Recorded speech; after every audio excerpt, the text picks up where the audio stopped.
ನಿಮ್ಗೆ ಈ ಒಂದು ವಿಚಾರ ಗೊತ್ತಾ? ನಮ್ಮ ಇಡೀ ವಿಶ್ವದಲ್ಲಿ ಅತ್ಯಂತ ಮಾರಾಟವಾದ ಪುಸ್ತಕ ಯಾವುದು ಅಂತ? ಮೊದಲನೆಯದಾಗಿ ಬೈಬಲ್. 500 ಕೋಟಿಗೂ ಹೆಚ್ಚು ಪುಸ್ತಕಗಳು ಮಾರಾಟವಾಗಿವೆ. ಎರಡನೆಯದು ದ ಲಿಟಲ್ ರೆಡ್ ಬುಕ್. ಮೂರನೆಯದು ಕುರಾನ್.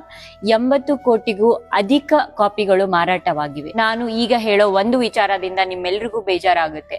ಈ ಒಂದು ಲಿಸ್ಟ್ ಅಲ್ಲಿ ನಮ್ಮ ಗ್ರಂಥ ಭಗವದ್ಗೀತೆಯ ಹೆಸರೇ ಇಲ್ಲ. ನಮ್ಮ ದೇಶದಲ್ಲಿ 110 ಕೋಟಿ ಹಿಂದೂಗಳು ವಾಸ ಮಾಡ್ತಾ ಇದ್ದಾರೆ. ಕಳೆದ 100 ವರ್ಷಗಳಿಂದ 16 ಕೋಟಿ ಅಧಿಕವಷ್ಟೇ ಪುಸ್ತಕಗಳು ಮಾರಾಟವಾಗಿವೆ.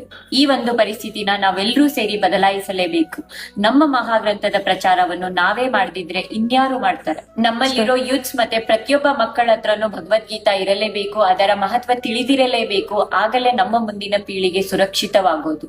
ಈ ಒಂದು ಇನ್ಫಾರ್ಮೇಶನ್ ನ ಹೆಚ್ಚು ಹೆಚ್ಚು ಜನರಿಗೆ ತಲುಪೋ ಹಾಗೆ ಮಾಡಿ ಒಂದಿಷ್ಟು ಬದಲಾವಣೆನಾದ್ರೂ ತರೋಣ. ಹರೇ ಕೃಷ್ಣ.